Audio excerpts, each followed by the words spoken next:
My name is Tiffany. Before I got married, I worked full-time, but the truth is, the company I worked for had terrible working conditions. I had nearly 90 hours of unpaid overtime. I contemplated continuing to work even after marriage, but due to health issues, I decided to quit. Now I live a healthy lifestyle, waking up and going to bed at regular hours. My health improved drastically after quitting. My husband, Theo, didn't oppose my decision to quit. He seems to love that I am home, taking care of household chores and welcoming him back from work. Back when we were newlyweds, he would often express how lucky he felt to have a wife who welcomed him home. However, after 5 years, that sentiment became a given, but that's to be expected. Still, issues crop up over the years.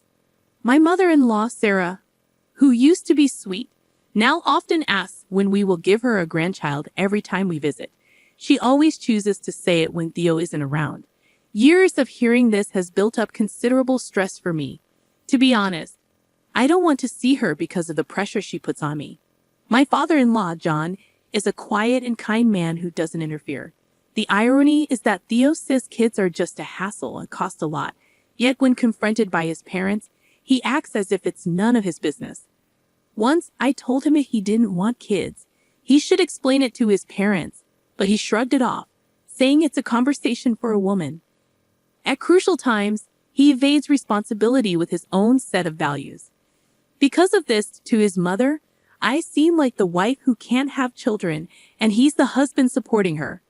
Finally, I tried to clarify that it's Theo who doesn't want kids, but Sarah, convinced I can't get pregnant, replied, "You're just trying to put the blame on someone else." John sometimes tells Sarah not to interfere with our choices, but she doesn't listen. In the end, Theo doesn't want the hassle of parenting, but also doesn't want to upset his mother. It's evident that he's always trying to please his mom. Honestly, I never thought he'd be this unreliable. If a ship were sinking, he'd probably save his mother before me. Yes, he's a bit old-fashioned, but at least we're not living with them. My mother casually responds over a weekday afternoon call. Over the past year, I've often vented to my mother about Theo and Sarah. Although my mom is quiet, she's rational. She patiently listens and often calms me down. I feel guilty sometimes, thinking that a wife shouldn't complain about her husband to her parents. But with Theo not being supportive, my mom is the only person who truly understands me. I'm sorry for always talking about this. I know you have your struggles too, I say. It's okay, Mom's fine now. The hospital tests showed nothing wrong, she replies. In reality, she had heart surgery and got a pacemaker just 3 months ago. I was worried when I heard she was going in for the procedure, but she just laughed it off. It reminds me of when I told my husband. He said pacemakers are pretty common these days. It's not that big of a deal. Yet, when his own mother sprained her ankle, he panicked and promised I'd help out without asking me first. Talk about double standards. I mean, a surgical operation is way more serious than putting a plaster on an ankle. I always find myself complaining over the phone and rarely visiting my family since I live far away. I haven't been the best daughter to my parents, but this time I plan to surprise my mom on her birthday with a trip in collaboration with my dad. I'm home, dinner's ready. I announce as my husband, as always, takes a seat at the dinner table. He never really comments on the food anymore, but I was excited about the plan I made with my father. Actually, my mom's birthday is coming up, I mentioned, hoping to pique his interest. He paused, eating his steak, and looked at me quizzically. I was thinking of booking a hotel in Lake Tahoe and taking a trip there. Really? He responded, not seeming too keen. The hotel is quite fancy, and it's popular around here. I got a great deal through a contact, I explained, hoping to sway him. Ah, a luxury hotel. His eyes lit up at the mention of luxury. We're getting separate rooms from your parents, right? Yes, we are. And since both my parents will be there, why don't we do some sightseeing in Lake Tahoe together? I suggest, hoping to involve him more. Sure, he agrees, seeming somewhat interested. At least he seems willing to spend time with my family for a change, considering he spends most of his time with his own. Luckily, this time I don't need to arrange the date or the hotel booking. My parents are taking care of everything. It's like I'm letting them do everything for me, which might seem more like me being spoiled rather than being kind to them. What's the trip? I need to apply for my leaves. My husband throws the question over his shoulder as I start packing in the bedroom. Didn't I tell you? It's on the 23rd and the 24th, I remind him. Oh, right, he responds absent-mindedly, fiddling with his phone. He never really pays much attention to me or my family, but on reflection, indifference was better than his past reactions. On the day of the trip, we drive to the luxury hotel in Lake Tahoe. My parents had arrived the previous night. Today's plan was to explore Lake Tahoe with them and enjoy dinner at the hotel. It's been a while since. The last time I saw them was maybe since my mother's surgery. They are both retired and don't usually explode, so a trip like this should be fun. I sat in the passenger seat, leafing through a Lake Tahoe travel magazine. Upon arriving, I planned to call my parents to the lobby after checking in, but they were already in the parking lot, and standing next to them was Sarah. Suddenly, my husband parked the car abruptly and rushed over to them. What on earth is happening? I wondered. I was sure I had explained the plan properly. I quickly got out of the passenger seat of the car and followed to see what's going on. While I was flustered, my husband began speaking fluently to my parents. You knew of a great hotel, didn't you? We plan to enjoy it with my parents from tomorrow. You've already paid for the stay, right? My parents were stunned. Of course they would be. This was completely unplanned. My mother-in-law, as brazen as ever, said, You sure know some good hotels. Take care of it for us, okay? And next time, let's go to Alaska. On the other hand, my father-in-law, seemingly as clueless about the situation as we were, asked my husband, Didn't you invite us on this trip? You said you'd cover the costs. Hearing that, I could feel the blood rush to my head. Wait a minute, this hotel was arranged by my parents. Why would you just invite yours? I questioned, feeling the frustration building. Now my mother-in-law chimed in. What's the big deal? You can't hog such a nice hotel for yourself. You should care more about your husband's parents. I wanted to treat my parents to a luxury trip because I rarely get to see them, unlike John and Sarah. Plus, today is my mom's birthday. My mother-in-law gave me a disdainful look, sizing me up from head to toe. You've never gotten me a birthday present. Such blatant favoritism, she accused. What? I raised my voice in disbelief. You did send Sarah her favorite flowers recently, didn't you? That was from your son. Stop taking credit for other people's gestures. I added, feeling frustration bubbling up. I looked at my husband, who was avoiding my gaze. He never showed any interest in giving gifts since our marriage. I've always been the one choosing and giving gifts. So, you kept silent about the gift for Sarah? I continued, feeling a mix of disappointment and anger. Looking into my husband's eyes, he said something unthinkable. Look, I'm using your money to buy them. It's the same as if I picked and bought them myself, he said, seeming genuinely annoyed. Send your parents home, my mother-in-law injected without missing a beat. That's right. From now on, it's quality time for our son and us, she added firmly. I was deeply hurt. I never imagined he'd be this way. Where did the kind man I married disappear to? Then a robust man in a suit approached us quickly. Is there a problem? He asked. Before he could finish, my mother-in-law began speaking at lightning speed. We want these people gone. We'll use their remaining nights. I'm sorry, but we can't do that, the man replied. Why not? She snapped back. They have already paid, and we have them booked until the day after tomorrow, he explained patiently. In her fury, she pointed at me. She is my son's wife. What belongs to my son's wife and her parents is practically ours, she declared. My husband just nodded, seeming to agree with her. Seeing that scene, all my pent-up feelings felt like they exploded. The man apologized and said they couldn't do that, but she replied, First of all, you are letting such poor-looking people stay here. Won't it ruin the hotel's reputation? My husband started blaming me along. I decided to approach my husband from behind and reveal the truth. You know, this place is my father's family home.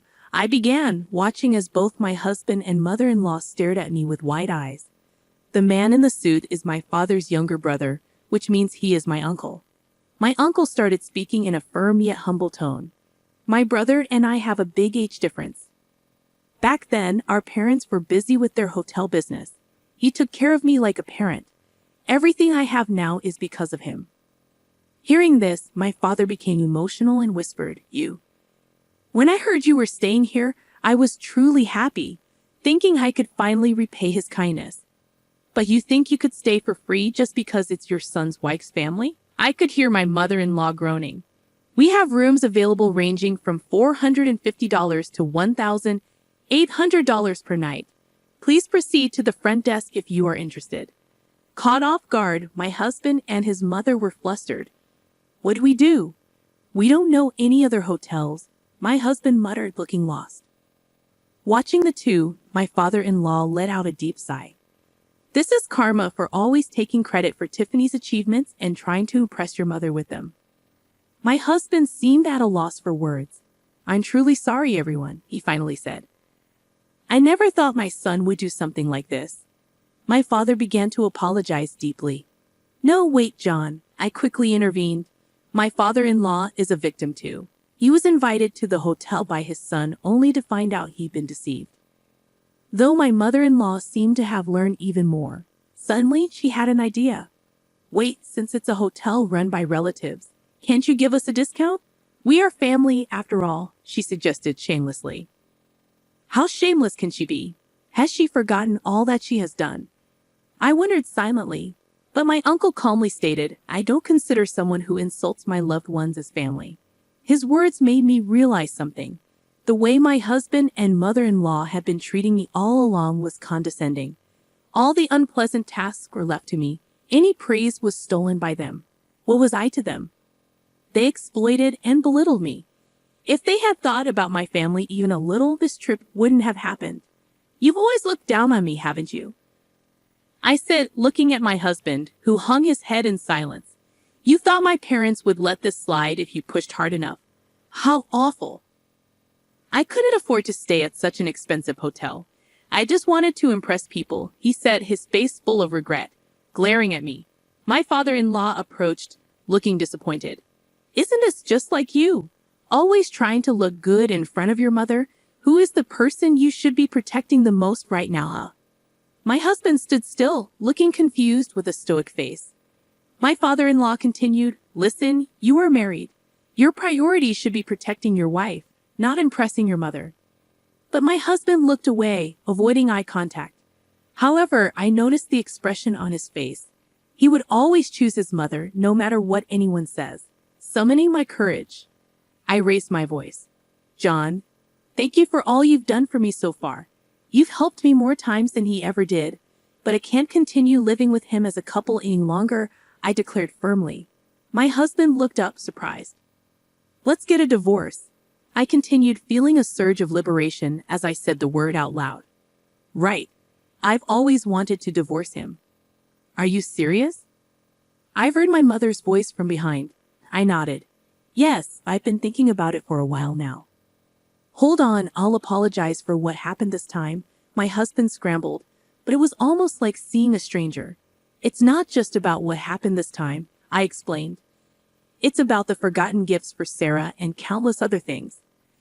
Of course, today played a part in my decision. Suddenly, my mother-in-law, her face red with fury, yelled, "A woman like you who doesn't work or even have children should be grateful just to be married." The realization that I could also sever ties with her left me with no fear. "Look, I won't be belittled. And just for your information, it was your son who didn't want kids, saying parenting would be a hassle." "I bet you never heard that from him," I remarked, watching as my mother-in-law just sat down stunned. She had always believed it was my fault, not realizing it was her son's decision all along. So, my husband and mother-in-law were taken away by my father-in-law, and I went on to enjoy a family vacation with my own parents. "You had quite the eventful birthday, didn't you?" My mom chimed in with her usual cheerful tone. "As long as you are happy, that's all that matters." But who knew he was that awful? I should have visited earlier to see how things were. "No, it's okay. I've been in that life for so long. I became indifferent." "This was a wake-up call," I replied, reflecting on the situation. My typically silent father seemed to have a hint of joy on his face. "After that, My husband and I divorced, but it seems the relationship between him and his mother has soured. He was never the considerate type and always left everything but his job to me. Without me, his apartment was reportedly turned into a garbage dump. Apparently, my ex-mother-in-law visits him regularly to clean up. However, she's nearing her breaking point, often fighting with the son she used to adore. Once their argument got so heated the police were called.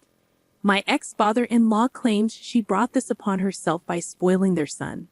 Interestingly, on the day of the hotel incident, a neighborhood association president, whom my ex-mother-in-law was close with, was on vacation and was there too. He saw all her unreasonable antics. As a result, she's lost all respect in their community, labeled as the mother of the husband who bullied his wife into divorce. As for me, I found a job at my uncle's hotel. Searching for a job post-divorce, he offered me a position, keeping the fact that I'm the owner's relative a secret.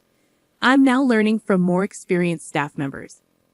The hotel job requires meticulous attention, and while there are tasks I haven't mastered yet and times I've been corrected, it's a far cry from the unappreciated housework I did before. Every effort here gets its due recognition.